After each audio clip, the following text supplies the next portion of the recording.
Ladies and gentlemen, welcome to the fall 2020 season for the Corporate Esports Association Starcraft 2 League. We're in week 1. Shake off that rust, ladies and gentlemen. It's a brand new season. Everybody's starting from scratch, 0-0.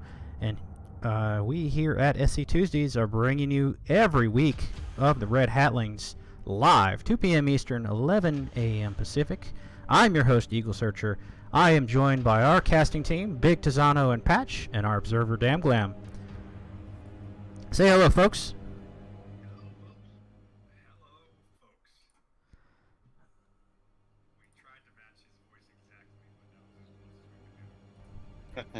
All right, now the stream can hear you. All right, hello, folks.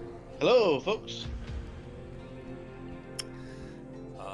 Yeah, so glad to be back at it for the first week of the fall 2020 CEA season, Corporate Esports Association, playing games for charity, doing some good work here, raising money for the organizations that very much need it.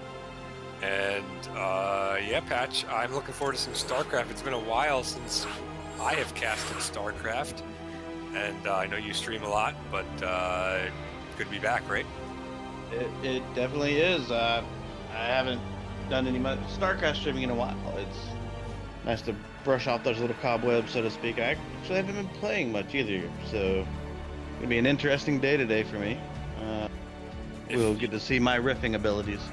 If you forget the name of a unit, you know, that thing that sieges up into a thing, or that Zealots are the ones with the guns, right? Yeah, well, yep, yeah, those are the ones with the rocket launchers. Yep. No. Yeah. So today, as we are getting into the swing of things for this season, I see the game list and the map list. Did maybe our host can step in for a minute? Do you know if the players on the games has been shared yet? I don't see that pinned to the channel. Yes, the players for each game. We do know the full lineups. Our first map, as shown on the screen here with our nifty new graphics, courtesy of Damn Glam, using the Starcraft casting tool, will be Cephalopod for Red Hat, Zerg, going up against Arcane, a Protoss, on Everdream. All right, there we go. So,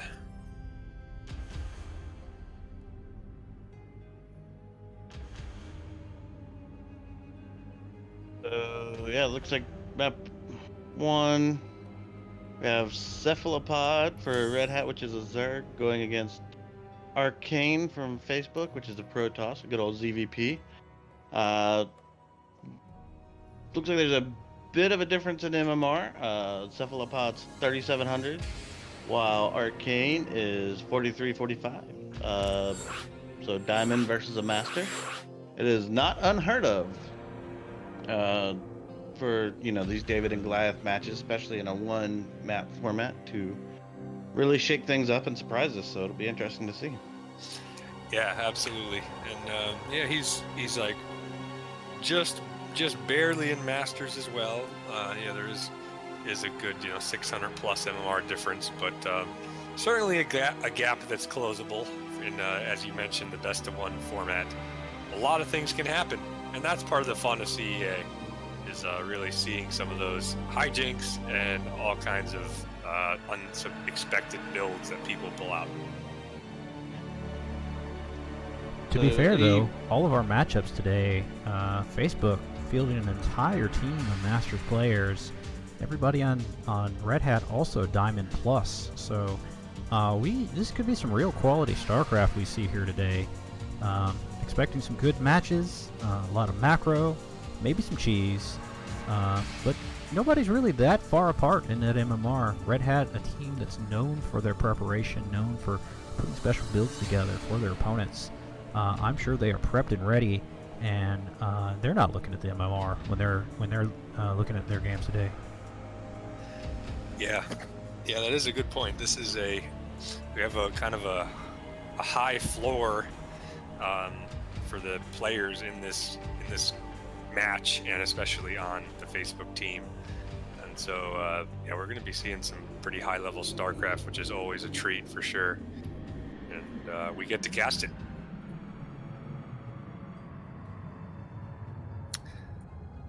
So Everdream, one of the maps that's been in the pool for longer relative to some of the others, and it's a fun map. I don't know, it doesn't seem to be too biased towards any race. Seems like a good map. I've heard a lot of complaints. Yeah. From Zergs about this map. It is not their preferred map, if you will. Maybe that's why you're hearing a Terran speak. So I say it's balanced. I'm sure there's no personal bias Terrans here. could actually win.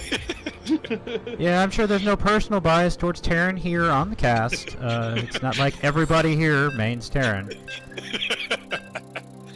We keep it that way. All right, game 1 is getting started with a match between the Red Hatlings and Facebook Zuckerzerg.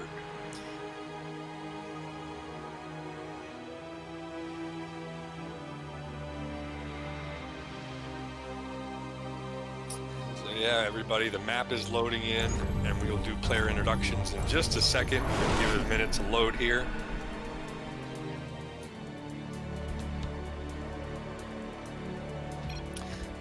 Map ourselves to our observer Dan Glam's camera, who is kindly running the scenes and showing us all the action going on.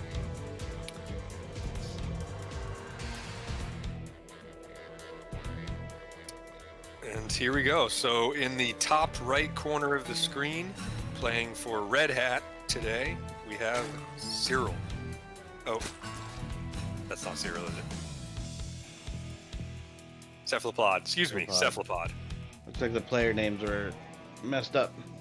All right, and down here in the bottom left corner for Zuckerzerg, we have Arcane. All right.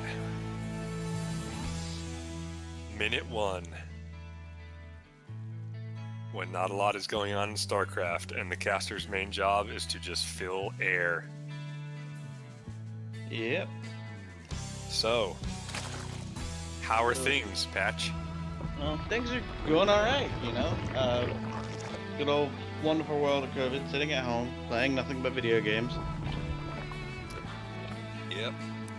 And we want to call your attention to the logos mod here that our observer Dan Glam has cut up. You'll see on the stream, if we look at the bases for a moment, the main bases, you will see we have that Hatlings logo there, and we also have the logo for the Facebook team as well.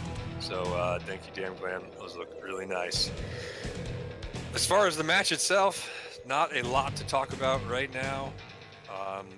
As you would expect, there is a bit of an early pool, I guess we can say, but just second hatch looks like the drone headed towards second or third hatch. Maybe not, as the probe is scouting. Just kind of hanging out, keeping tabs on the Zerg there.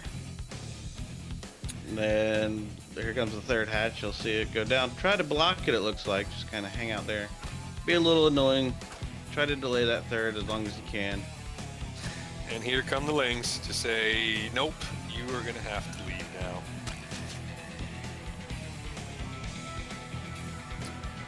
And he can go back to doing what he wanted to do. On the Protoss side of the base, the field, we have, of course, this Adept going, but we also have a Stargate in production right now. And so we'll see what this Adept is probably designed to just get information on how many units he's producing versus how much he's investing in his economy, and that will tell the Protoss a lot.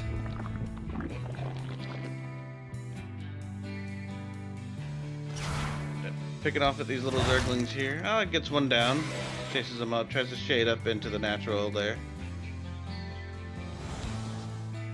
Decides against it. He saw what he needed to see. Decides to go out and back home.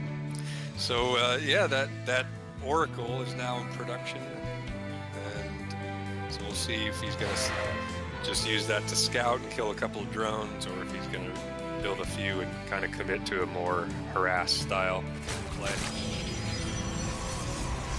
Whole wall is completed.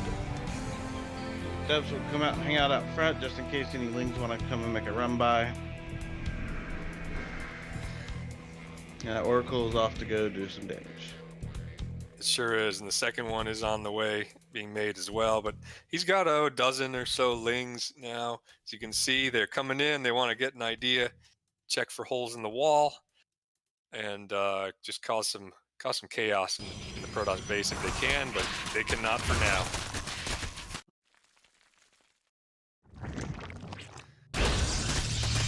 See that Oracle and immediately puts down a spore. Looks like he wasn't paying attention to the Oracle there at first. And we do have, he's probably focusing more on keeping his base in. Yeah, it looks like right now the Oracle will pop out to do damage, but he does get the cybernetic. And prevents the warp gate research from finishing. That is a now link. these lings being out on the map here, they're a little bit of trouble getting kind of picked off. So. Yep. And that wall is being redesigned. I gotta find just the right Sim City. Yeah, but it's now, especially with the shield battery, it looks like it's fully walled off at this point. So it'll be a little while before any ground units can get in and out. That's right. He's adding in a Void Ray now. Of course, we have Layer Tech on it, about halfway done for Zerg. And so you'll see if he's just gonna, how much he's gonna stick with the air, or maybe just use it as a combination to his alternate force. He's got a lot of gateways going down, so it looks like the air is not going to be his primary army. I think the air is just there for defense right now, while the Zerg ground army is out there, and he doesn't have the mobility. These lings will come out here to the third, try to pick off as the depth if they can. He gets one, but the Oracle will show up and start making damage to the ling grasp. Yeah, and this Void Ray's probably main job is to do what it just did there, and just deny scouting information, kill overlords.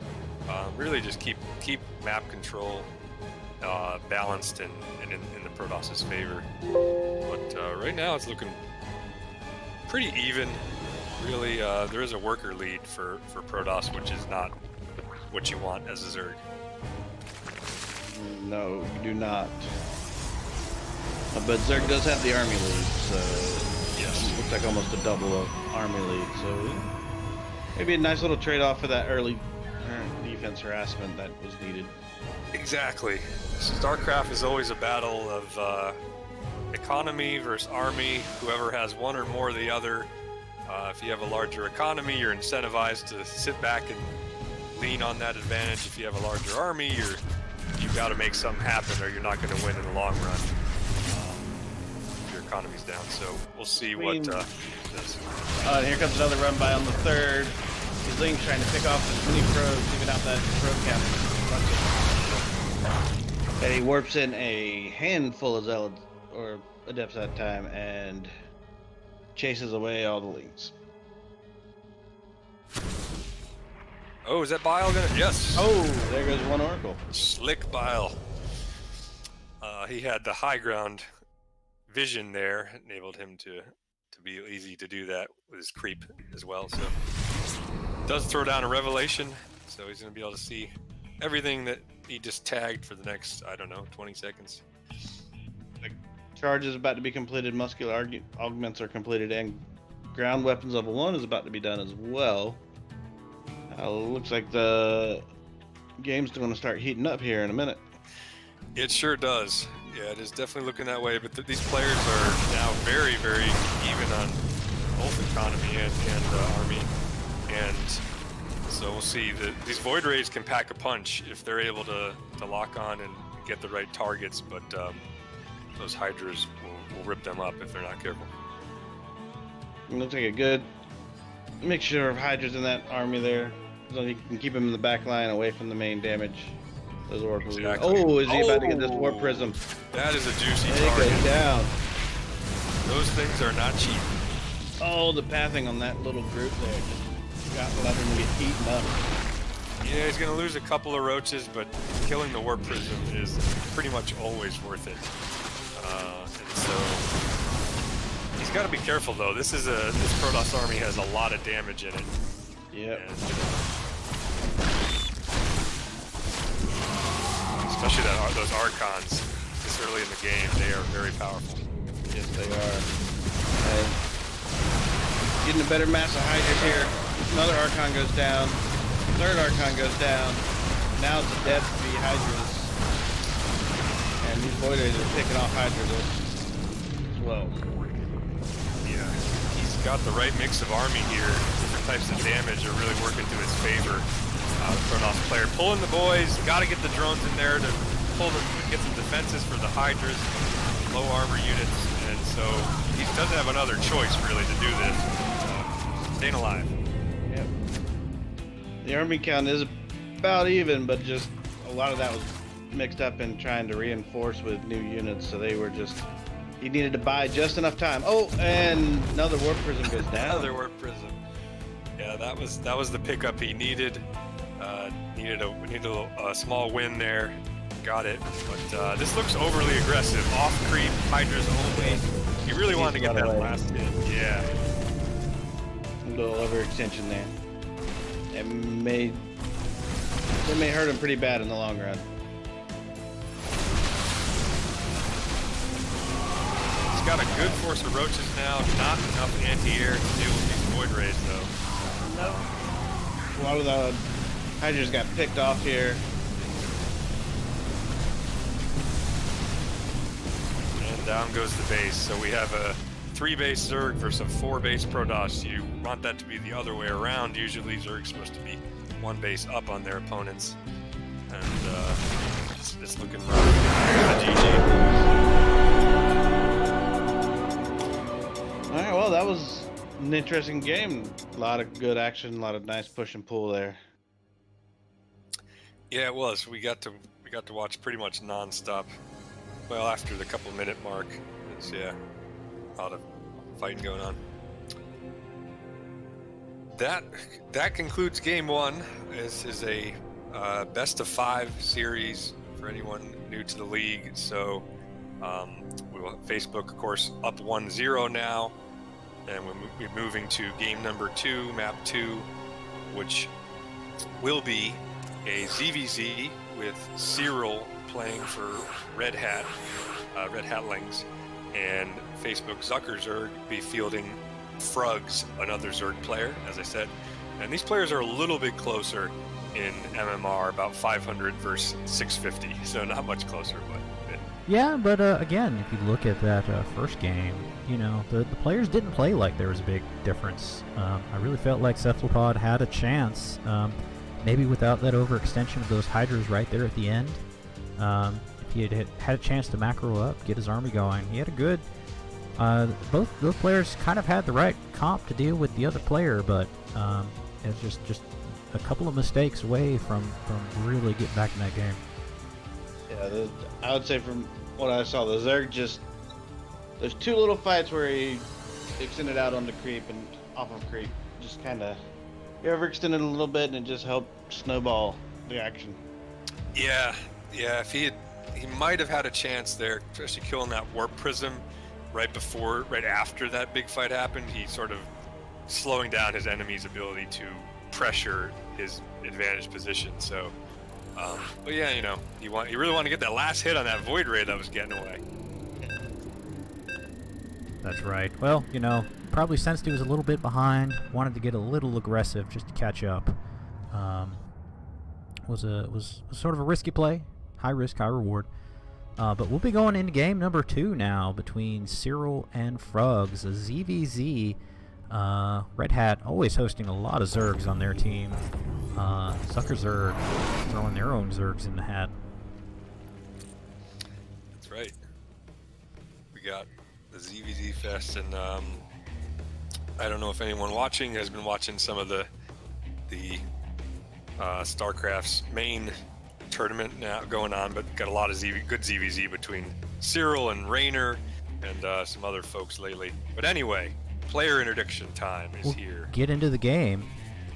So starting in the lower left corner here on Ice and Chrome, we have our green Zerg for the red Hatlings, Cyril. Yeah, and in the upper right corner, playing for Facebook Zuckerzerg, we have Frugs. It's an interesting name. We always see a lot of interesting names here in CEA. Cyril, of course. This is probably not Cyril, but still kind of strikes some fear in your opponents. Yeah. It could be. It could be. Yeah. We happen to, personally know these guys, and, Cyril, really awesome guy from Europe. So just saying, he could be Cyril. Yeah, he is trained. They have a great train system in Europe, so technically, Cyril could travel to be Cyril. I mean, they're close enough. So. Yeah, I mean, basically. And Frugs, it's kind of a, it kind of sets you at ease, right? It's kind of a happy name. Mm-hmm. Yep. Is he going to give you a hug? Is it going to be a frug? I don't know what a frug is, but I don't know, but like I'd like to know. We do see these first 6 lings from Frugs coming across the map now. He's just going to poke in, probably not going to do a whole lot of damage. Cyril's pool not done yet, so might not going to force the cancel on this, but it's not looking good for Cyril. He might be able to get this down before he can bring lings in to actually counter this. 4 lings in production for Cyril, as well as a spine crawler. We're down to a quarter health on that now. He's having to pull the boys. Drone's having to get involved, trying to save the day. Lings pop out just in time. Looks like the day is going to be saved for that hatch, but losing a lot of workers in the process. 6 workers down now, and those 6 lings for Frugs still doing work. Looks like he is going to get that hatch down now. Yeah, this hatch is definitely going down. He's going to try to get some damage with the broodlings here, but they're going to, of course, run away. And that's exactly what Frugs wanted, how he wanted that to go. Unfortunately for Cyril, but we'll see if Cyril can now mount a comeback and get something going for him. Pretty devastating opener. Not only eliminating the hatch, but taking out quite a few of Cyril's workers. All of that advantage that Cyril had from doing that sort of a little bit more of a macro-oriented opening, getting a couple more drones, getting the hatch down quicker. Frugs opted for them quick lings and was able to do the damage he needed to do. And now considerably ahead, 10 workers ahead, almost 20 supply. Yeah, it's going to be really hard. As you mentioned, he's kind of got both advantages for him now, having those units and the economic advantage. So Cyril's most likely going to, I would say, need to go with some outside of the box strategy. Maybe that's Nidus play, maybe it's early Ravagers or something. But just playing the game straight up is not going to be in his advantage right now. We'll see. Looks like Frugs is pretty content to just keep poking in, keeping an eye on what his opponent's doing. If I'm Frugs right here, I just sit back and macro up. When you're ahead, get more ahead. Is building that wall. Looks like he is pretty content to sit at home and just build that big old army. Is going to know that he's got a good 30 to 60 second window on Cyril. Of just he's going to have more workers, he's going to have more economy, and he's going to have more army. So Cyril going to be looking for that equalizer. Getting mostly the same upgrades though. Has dropped that layer, although Frug's layer about to finish. So we'll see what our Zerg decide to do. Yeah, and Cyril's options are going to be, of course, limited. As you can see, he's got 1 geyser that has active workers on it, and so he's not going to be able to get tech very fast, even if he wanted it. He's going to have to play defensive and sort of maybe get a good trade over aggression, something like that. And Cyril opting for a slightly different SimCity here, using those 2 Evos to kind of choke off the path directly into the main, where Frugs sort of used 2 Evos and the Roach Warren to really choke off the entire entrance there. It's maybe gonna transfuse on that queen, saves the queen. Cyril not able to do the damage that he wanted. Thought he might be able to pick him off, sort of moving off creep, but Frogs, he's just got, he is the elephant in the room. He's got so much more than Cyril. It's tough. Yeah, it really is. He also just had an overseer in Cyril's base, so he knows what options are available to Cyril. So we'll see. We'll hold out hope for a good game and see what they get done here. We are seeing mirror builds out of the two of these guys. That's not necessarily boding well for Cyril. Going for that those roach upgrades, getting those ranged attack. Unfortunately, with that advantage that Frogs has, he's finishing these upgrades as Cyril is starting them. It's going to create a good window for him to attack into, and Frogs might just be deciding to do that, taking his first 7 roaches and a handful of lings and marching across the map. At the very least, he's going to pressure Cyril. He's not going to be able to put down that third as quick as he'd like. Yep. Yeah. I mean, this looks like a force that's not designed to kill, but to see what his opponent has got going. But that could be wrong as he continues to lay down workers. He's got 8 roaches in production, so scratch that. This is a pretty heavy attack. But we'll see what he can do. But it's a very good attack from Frogs because he has the worker advantage, he has the econ advantage, so he can afford to take his larva and put it into roaches. Cyril cannot. He's going to pull the boys again. He sees all these roaches coming in on creep. They're so fast. They're doing so much damage. Has that upgrade advantage, but actually Cyril's +1 attack just finished. But not going to be enough. Frogs takes game number 2 as Zuckerzerg moves up 2-0 in the series. Yeah, unfortunate for Red Hatlings. They are now Facebook's now on match point in our best of 5, but Cyril, it's to his credit, it's really hard to be prepared for that, and not only be prepared for it, but when it happens, to execute and defend properly in ZVZ. It's even the top players, sometimes you'll see them mess up these fast ling openings and lose a hatch. So regardless, it was a good game to watch, and I'll step out for game 3 and welcome Patch back to the stream. How's it going? How's it going, Patch? So we're going to move into game number 3 now on Nightshade. Zip, our Red Hat captain, going up against Sour Patch, a Protoss from Zuckerberg. Not to be confused with our own Patch. It's just a clone of me that got left outside too. But is that always a bad thing? There's plenty of good things that are sour out there. Sour cream. Sour Patch Kids.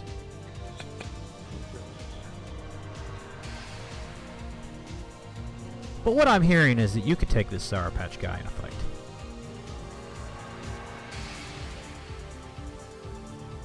He's been out weathered in the elements. I've been inside in the nice cool AC. I will chime in with one thing. Patch in the last game was telling us, Eagle, that we didn't see that frogs, for everyone watching, thank you, Patch, for this information, are just frogs missing their hats. Oh, that makes a lot of sense. Thank you for that clarification, Patch. As usual, the brains of the team. I call the jokes as I see them, it was standing right in front of me. That's right. But we're now going into game number 3. Zuckerzerg up 2-0 on the Hatlings.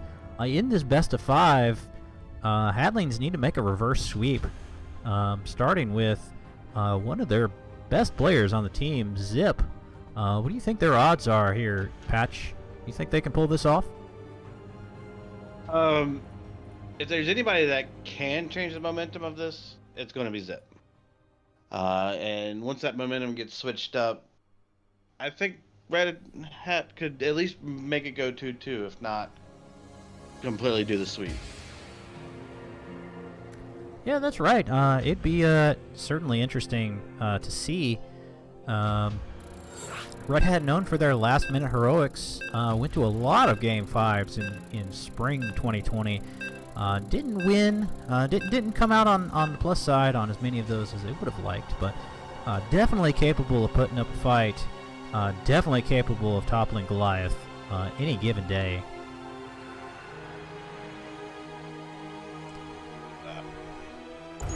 Getting loaded up here. Somewhat of a smaller map, it looks like here, so you're really interested to see if we get any early aggressive play. Yeah, that'll be interesting to see. Starting off here, we'll go ahead and introduce our players.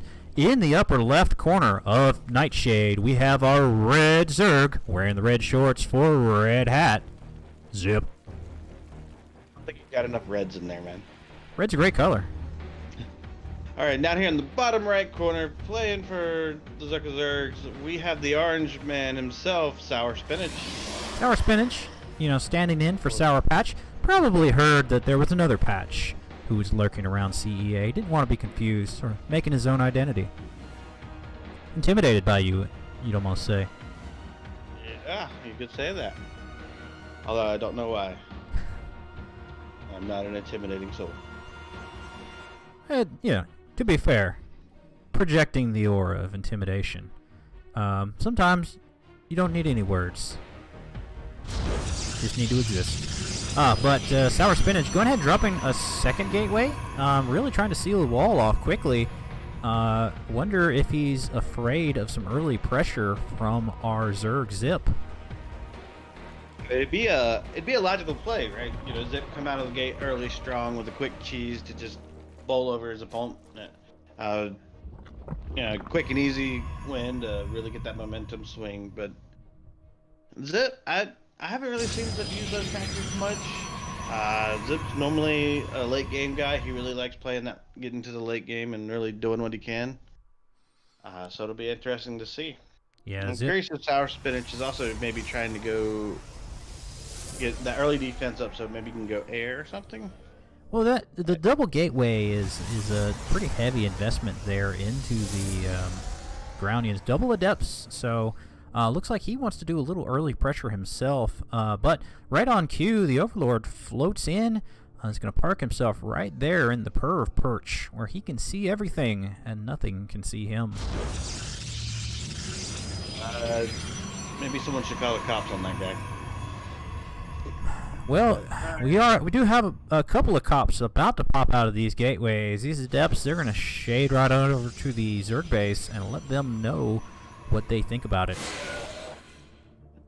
Perdus's Naturals just went down a moment ago, as he's right before these adepts popped. So it looks like Sour Spinach is also sitting back for some longer gameplay as well. If these adepts don't see anything too crazy, the third for Zip is down. They'll go right by that. It looks like they may have missed that, but Zip has plenty of queens there. The shades do cancel. They stay outside. It looks like this is just sort of a poking play. Get those two adepts, see if he can maybe not so much do damage, but just keep the Zerg at home, allow him to expand safely. And they will shade into the base now, but two queens there. They're ready to pick them off. Three workers down, and that looks like it's going to be everything. Gets the surround with the Lings. Excellent control by Zip there. And the queen drops a creep tumor in celebration. That could have been a lot worse. Just going down three workers on that. That's a really good save by Zip there. That's right, and with this third about to finish, Zerg's going to be in a really happy position economically. You got to feel good with that hold. Not that it was a terribly scary push, but if you're caught with your pants down, like we saw Cyril in the last game, it can be devastating. It really can. Got a little bit of Ling push over here, running across the map. Maybe going to try to poke in, see what he can see. Hangs out there for a minute. And we'll see what we're starting to see some of the text choices coming out for our players. Sour Spinach opting for a lot of adepts. Just finished that Twilight Council a few minutes ago, so maybe wants to look into Resonating Glaives. Roach is coming down for Zip though, as Sour Spinach expands. So this is going to be interesting. Doesn't have a lot of army. Can't really protect against this if Zip were to come in and ball up really quick with a bunch of units. But we'll see what path they opt to go. That layer about to finish for Zip. He'd have a pretty good window here in the next 30 to 40 seconds to just ramp up a lot of units really quick and go to town, attack the Protoss while he's still trying to expand. 4 queens starting to march across the map. It looks like Zip might want to be aggressive here. Oh. I haven't really seen this marching the queens across the map. That takes quite a bit of time. Maybe he's trying to just keep them right there at the choke. Well, if you did want to get your queens into the action, you'd need to send them early, which is what he did. More and more roaches. Another 7 roaches in production. That Zerg army just starting to scale so quickly. Morphing a few in the Ravagers. These Ravagers can be so devastating. That bile control from Zip is something to be impressed with. And more Adepts warping in. This would be a good call against, say, a Ling Bane, but I'm not sure how good. Oh, but they're going to shade around. They're going to completely miss the Zerg army coming in. But the Lings running by are going to see that. What is Zip going to do? Move in. Zip is moving in and attacking. Both guys are not at home. Which one's going to blink first? No pun intended. Well, the shades did go off. So much DPS with those resonating glaives done. It looks like he's going to opt to send the majority of his army home. The more mobile army, those shading adepts. It's just so much Zerg in the Protoss base. He knows he's about to lose his production. Doesn't have gateways anymore. Can't build any more units. Zip still has hatcheries. But there are adepts hitting every hatchery Zerg owns right now. It looks like Zip, pulling his drones to the other side of the map, is very happy to make a base race situation and just set up on this side of the map. Has 300 minerals, could drop a hatch right now. Oh man, nice little switcheroo moment here. And there's the hatch. Yeah. Zipping. All he's got to do is stay alive. Keep that hatch alive and then wipe out the rest of the building. I don't think, Sour Spinach doesn't have any money, no income. He has 4 probes left. Is building Immortals though, got that double robo. It's the only thing he can build. It's going to be very important. It's actually going to be very important for Zip to get a feel for. Has an Overlord sitting there, so he should know about that 4th from the Protoss. And is attacking into it now, so if we go ahead and look at the 4th, did recrawl the Adepts, knows he can't lose that base. Those Immortals are so scary for this Roach Ravager army, though. If he can get those Lings in and get a surround on those Immortals, this looks like it. This looks like the damage that Zip wants to do.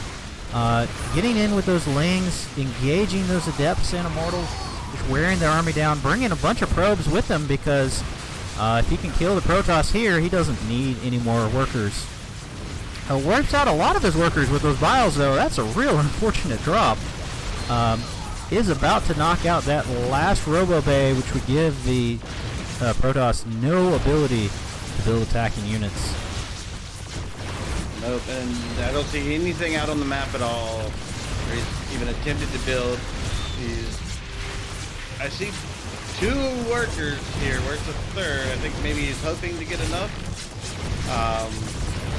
The Ravagers are just trying to... The Ravagers are putting in so much work, though, and they're just cleaning everything up. Finally gets one of those Immortals.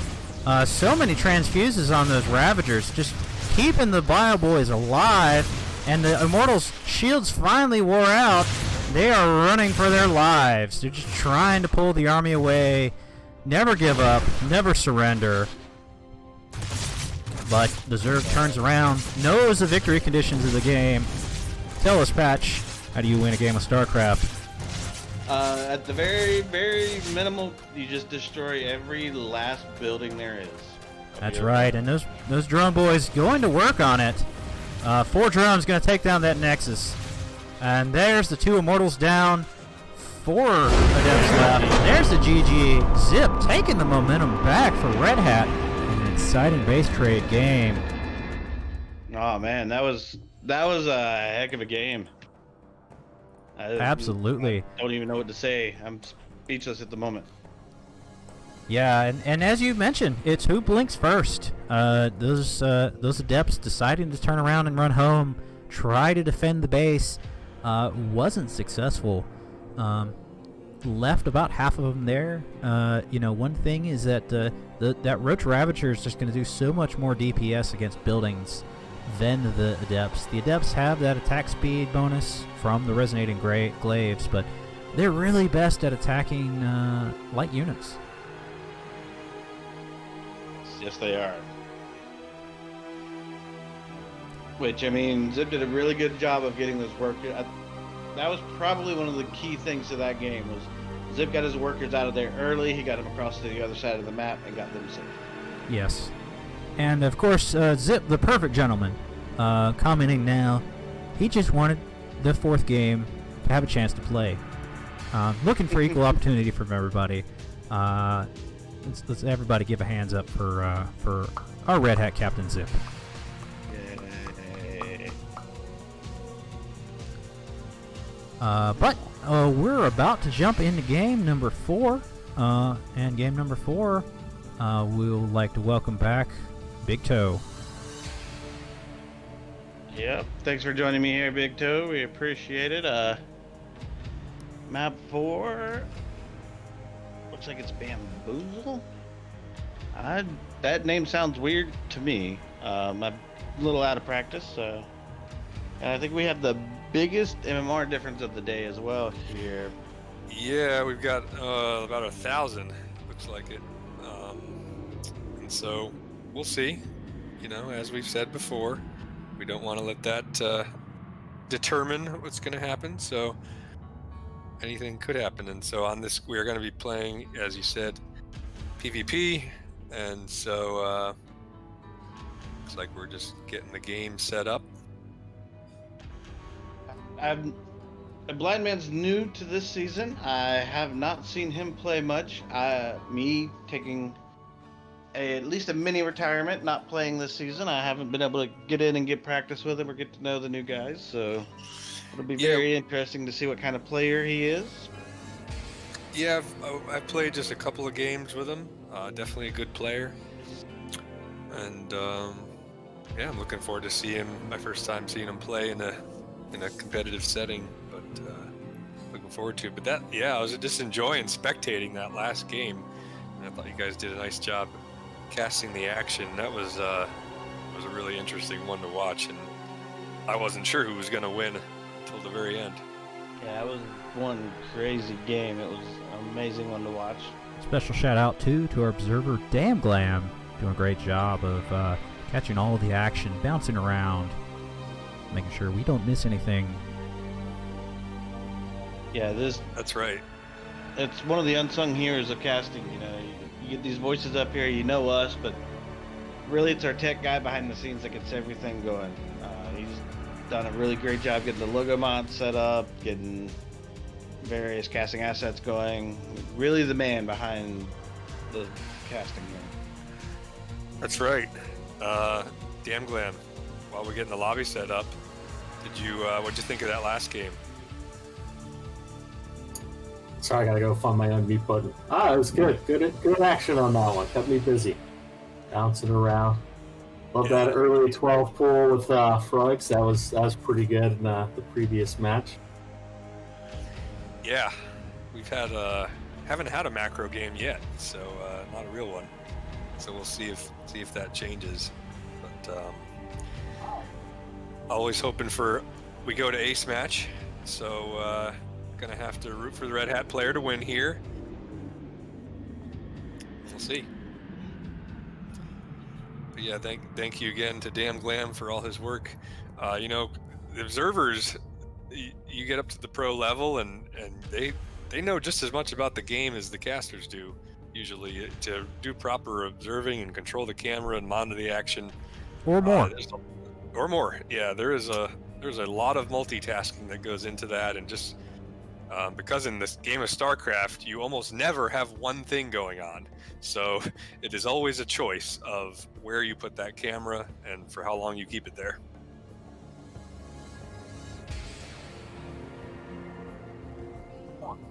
That is right. So, we're having just a little difficulty here. There's a little question over which map is the actual official map we're supposed to play on. As with most TLMC maps, there's a few different versions of them, and we want to make sure we get the absolute correct one. We don't want any shenanigans here. Yeah, just for the viewers at home, CEA doing a little bit different this season, opting to mix in ladder maps with some of the Team Liquid map contest maps, just trying to highlight some of the excellent maps coming out of the community. If you're not aware, most of our ladder maps are, in fact, former TLMC winners. So Blizzard really looking to the community to do most of their hard work in actually balancing and providing a diverse and fun set of maps to play on. CEA just trying to get one step ahead, grabbing the maps before they hit the ladder. But in this case, Bamboos isn't on the ladder yet. We don't have an official ladder edition. So we're just trying to confirm, making sure we're playing on the right version of the map. Exactly. With this map pool being much larger, it's definitely more to keep track of. I want to say last season we only had 6 or 7 maps, and now we have about 20, I believe, available. So, a lot more. But PvP, this next matchup, PvP is a bit like ZVZ in the sense that it's a mirror, obviously, but you have a lot of different builds. It's one of those matchups where the builds are very unique to the matchup, and so we'll see if we, sometimes you get these mass stalker builds, you get these void ray rushes, or all kinds of, or cannon rushes, very common too. So we happen to have a pro level cannon rusher. You might have already met him today, involved. So I have to get his word if we see that. I am down for some cannon rushing if that comes up. I will go find my unmute button to comment for that one. Even though we are competing against Prnf's stream right now, but I would definitely love to see some good cannon rushing today. We will definitely have to defer to you to know whether that's a quality cannon rush or not, and we'll see. I hope we have a game longer than a cannon rush, but you can always start with the cannon rush, and then it just creates chaos and it makes for interesting viewing. Here goes the lobby invites. So we are almost into the game. Getting everything loaded up, ready to go.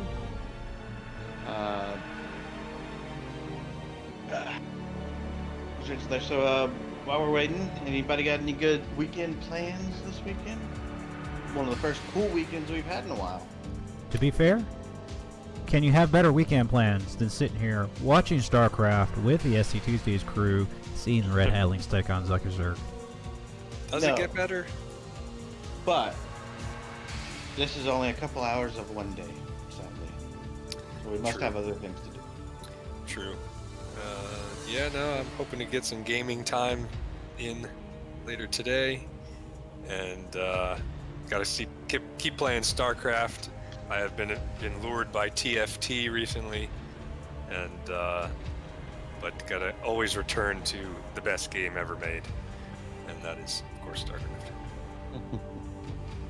I mean, TFT is just Star Chess with another skin on it, right?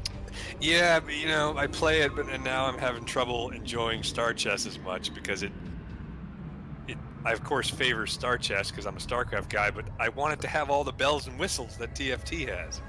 Of course, it's not going to. So. Yep.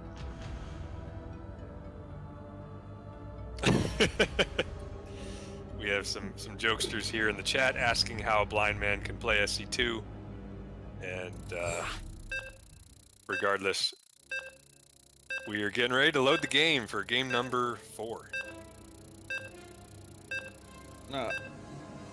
Teal NC14 map Blizzard looks like it's a somewhat of a bigger map.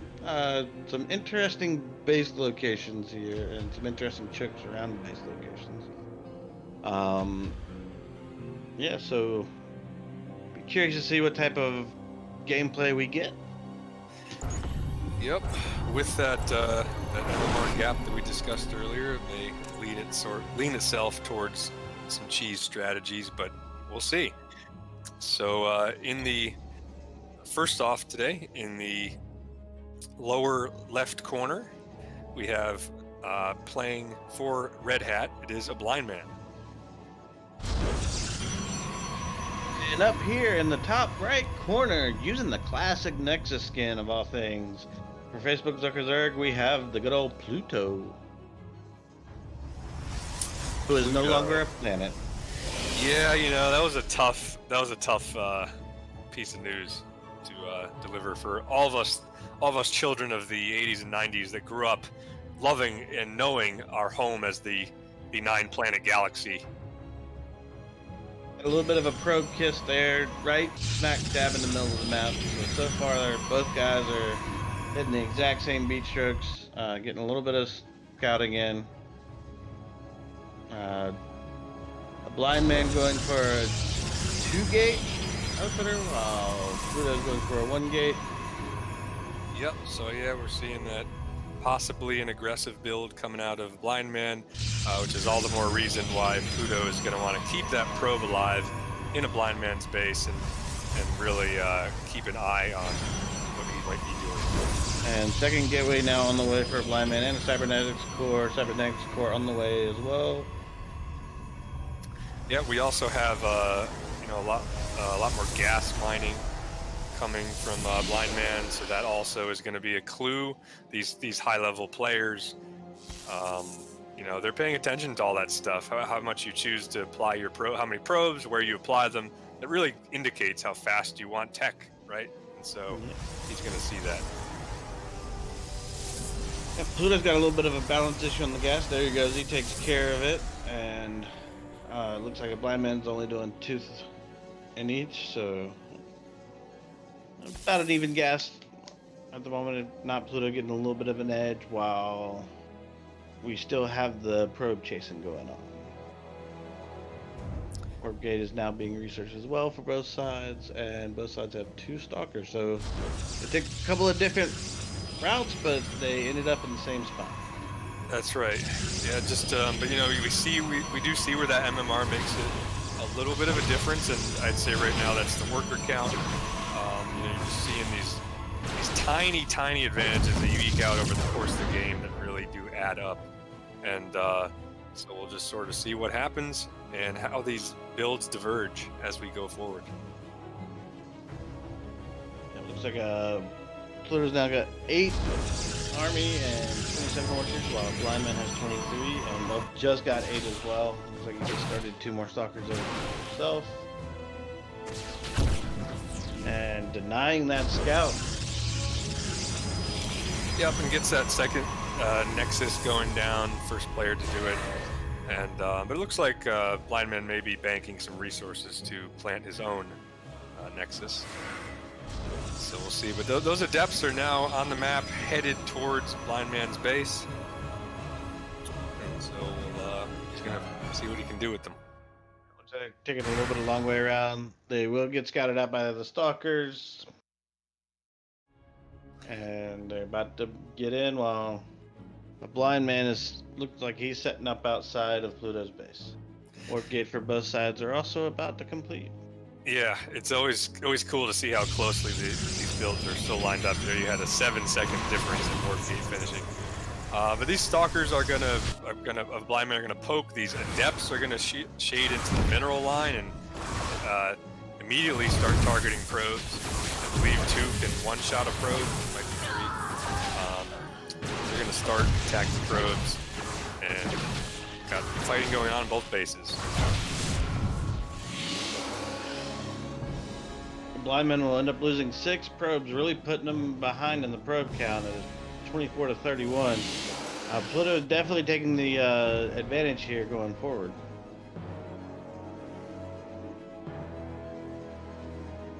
Yeah, sure is going to get this hallucinated Phoenix. Both players using different scouting options here. An observer on the way for a blind man, and so we're going to see what he's going to see what he can tell. And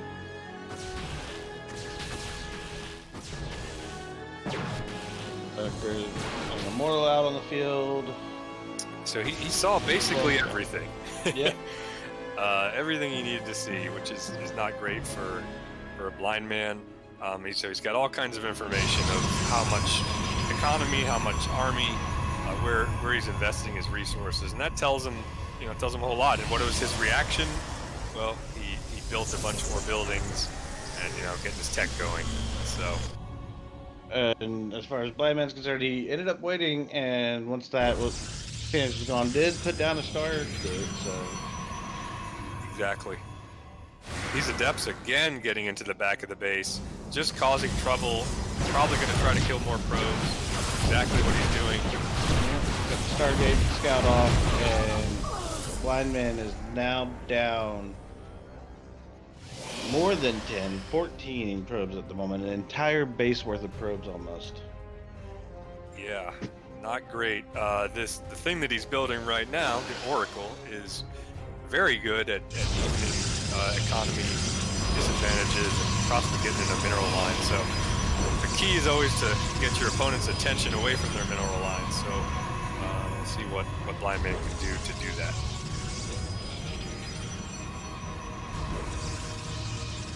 A lot of buildings going down for Pluto.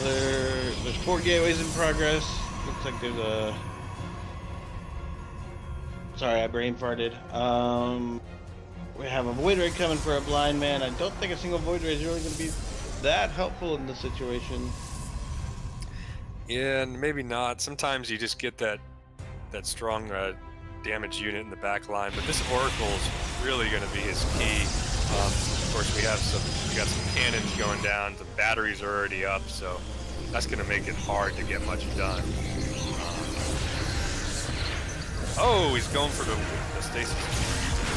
And he gets it in, but it goes off.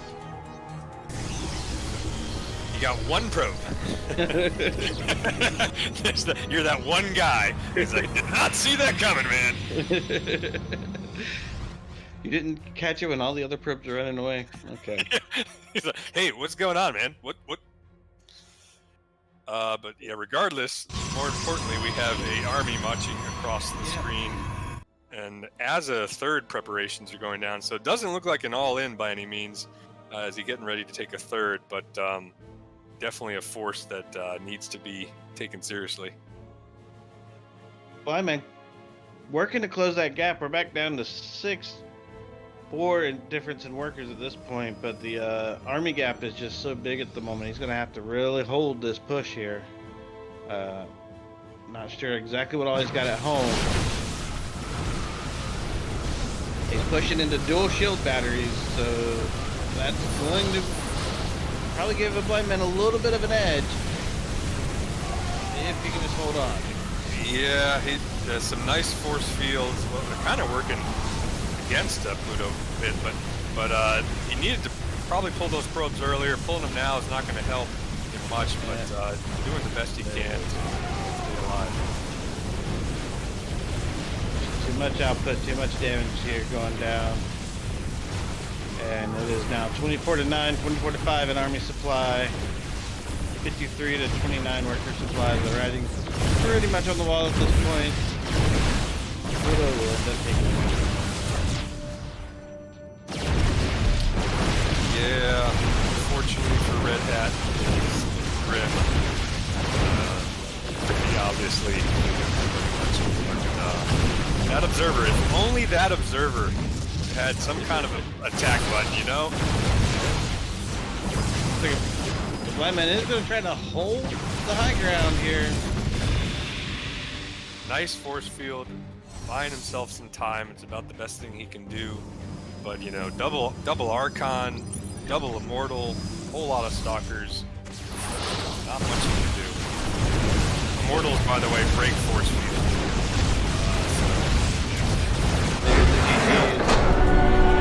Pluto will take the game and the match for Zuckerzerg.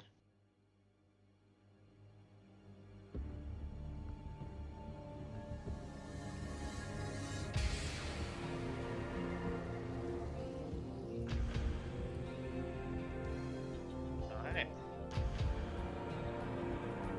Yeah, that will conclude our match.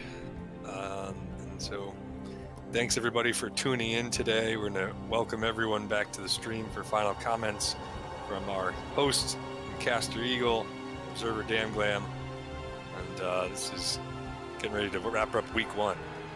Yeah, it was a real good series today. Even though Red Hat fell 3 games to 1, I felt like they put up a good fight. Caught a little off balance, maybe some rust built up since spring, but you know, these are all things that you know, we're all here to have fun. We're all here to raise some money for charity. But you know, honestly, there's a lot of lessons that can be learned today. A lot of easy mistakes could be fixed, and you know, I think we got a good shot at next week. Yeah, for sure.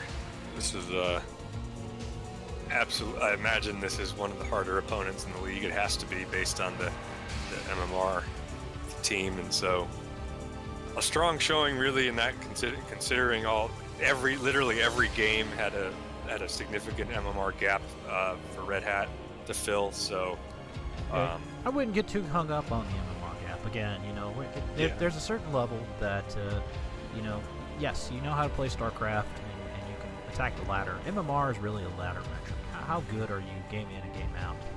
These CEA games, it's much different. I mean, we're not talking about a bronze versus a masters here. These are all high-level StarCraft players, and anybody can win on any given day. Yeah, a lot of it comes down to preparation at that point, and the time. Yeah, exactly. The time you're willing to put in and have available to put in to learn about your opponent and just keep your skills sharp. So. That's right. So, with that, I think that'll wrap up our cast for today. Big thanks again to our casters, Big Desano and Patch, our observer, Damn Glam, who's built our overlays and does so much good work tracking all the action going on in these maps. I am your host, Eagle Searcher, and for all the SC Tuesdays crew, signing off.